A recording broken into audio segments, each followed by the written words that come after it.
साडा हक साडा हक साडा हक किसान एकता किसान एकता हर जोर जुल्म की टक्कर में संघर्ष हमारा नारा है। हर जोर जुल्म की टक्कर में हर जोर जुल्म की टक्कर में हर जोर जुल्म की टक्कर में 2018 में national highway authority of India ने एक नेशनल हाईवे 152D के लिए ट्रांस हरियाणा ग्रीनफील्ड परियोजना के तहत हरियाणा के 9 जिलों की हजारों किसान परिवारों की जमीन का अधिग्रहण किया था। 2018 में अवार्ड हुई थी और 2019 में किसानों ने कमिश्नर पे अपने केस लगा दिए थे, जो करनाल के कमिश्नर थे। NH एक्ट में जब हम गडकरी साहब से मिले या और अधिकारियों से मिले या ज्ञापन दिया, हमने मुख्यमंत्री के नाम जो ज्ञापन दिया, तो उसमें यह बताया गया भाई NH एक्ट में 1 साल के अंदर आपकी समस्या का समाधान का प्रावधान है। 1 साल के अंदर समाधान होगा।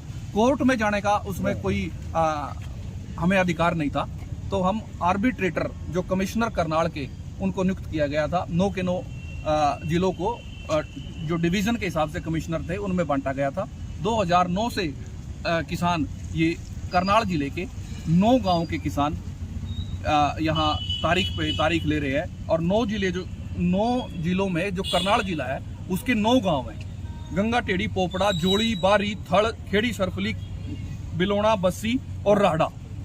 और उसके बाद एक नोटिफिकेशन हरियाणा सरकार लेके आई और वो कमिश्नर की जगह वो जो 9 के 9 जो DC हैं जिलों के, उन पे वो हमारे केस फॉरवर्ड कर दिए गए। और हम रीडर के पास जाते हैं, तारीख मिलती है 15 से 20 दिन की। और मार्च जो 27 मार्च 2023 को हमारी बहस इसमें कंप्लीट हो चुकी है। DC साहब ने मामला सुरक्षित रख लिया है। और अब इतना टाइम हो गया, मार्च के बाद भी हम किसान उम्मीद कर रहे हैं कि किसान के हक में किसान को की अवार्ड बढ़ेगी, पैसे मुआवजा और किसान को बढ़ के मिलेगा। तो इसी मामले में हम DC साहब से मिलने के लिए आए थे और हम आपके माध्यम से DC साहब से ये निवेदन करते हैं कि हमें पता लगा है भी 13 तारीख अगली तारीख है। भी 13 तारीख को DC करनाल किसानों के हक में फैसला सुनाएं, क्योंकि किसान सारे गरीब किसान हैं, छोटी छोटी जोत के जो किसान हैं।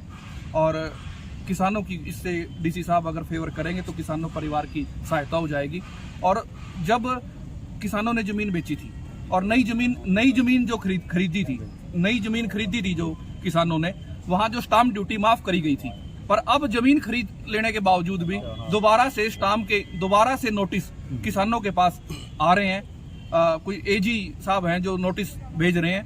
तो इस मामले में भी हम DC साहब से आपके माध्यम से ये निवेदन करते हैं भाई ये जो टैक्स जो स्टाम्प ड्यूटी की एग्जम्पशन जो दी गई थी, उनके नोटिस जो दोबारा भेजे गए हैं, किसानों को परेशान नहीं किया जाए। और एक बात मैं आपके माध्यम से बताना चाहता हूँ, प्रोविजन ऐसा है NH एक्ट का भी 1 साल के अंदर डिसीजन देना होता है। DC साहब को पहले कमिश्नर को डिसीजन देना था, अब DC साहब को डिसीजन देना है। अगर DC साहब किसानों के खिलाफ कोई फैसला करते हैं तो हम सेशन कोर्ट में जाएंगे। सेशन कोर्ट को हमारी अवार्ड बढ़ाने का कोई इख्तियार नहीं है। सेशन कोर्ट DC साहब को डिक्टेट कर सकते हैं, बता सकते हैं भाई ये कमी आपके फैसले में है, इस फैसले पे आप दोबारा विचार करो।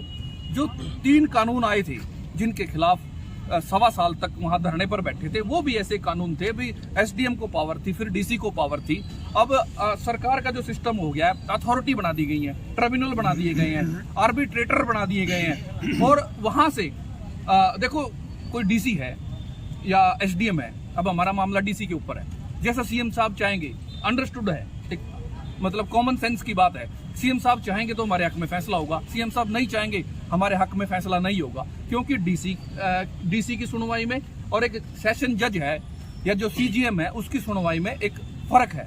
क्योंकि वहां तो मुख्यमंत्री का इंटरवेंशन नहीं है, पर हमारे मामले में मुख्यमंत्री का इंटरवेंशन है।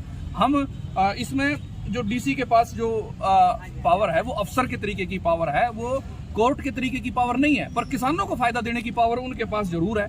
इस मामले से वकील भी दूर है, कोर्ट से भी बाहर है ये मामला। तो हम DC साहब से, मुख्यमंत्री जी से ये निवेदन करते हैं, ये दरखास्त करते हैं वे किसानों के हक में 13 तारीख को फैसला दिया जाए।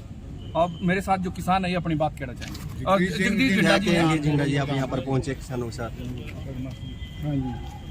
क्या जैसा कि आर्य साहब ने बताया है कि 152D का जो मुआवजा है बहुत कम मिला है। 1 करोड़ की मांग की है किसानों ने, तो 1 करोड़ रुपए के हिसाब से डीसी साहब को ज़मीन की कीमत का मुआवजा मिलना चाहिए, और जो स्टाम्प ड्यूटी दोबारा से लागू की है उसको कैंसिल किया जाए। जो नई ज़मीन किसान खरीदेंगे उन पर स्टाम्प ड्यूटी नहीं लगनी चाहिए, इसीलिए डीसी साहब से तो मिली इनके बीच में से वो निकल गया। आरी ज़मीन इधर निकल गई, आरी ज़मीन इधर निकल गई, और क्रॉसिंग बहुत दूर है। वो किसान की तो ज़मीन सारी खत्म हो गई, इसीलिए 1 करोड़ से तो कम मिलने ही नहीं चाहिए किसान को। ये बहुत बड़ा डिस्प्यूट पैदा हो गया किसानों में। जो नेशनल हाईवे के परली तरफ चलेगी ज़मीन, आधी उधर चलेगी। मान लो 2 किले ज़मीन है, 2 किले में से निकल गई वो, और 1 किला उधर रह गया, 1 किला उधर रह गया, वो तो उसके दोनों किले खराब हो गए। इसलिए कम से कम 1 करोड़ के मुआवजा जो है वो किसानों ने बिल्कुल जायज़ मांगा है, और हमारी मांग भी ये है कि किसानों को कम से कम 1 करोड़ रुपया मुआवजा मिल रहा है। धन्यवाद। बता दें 152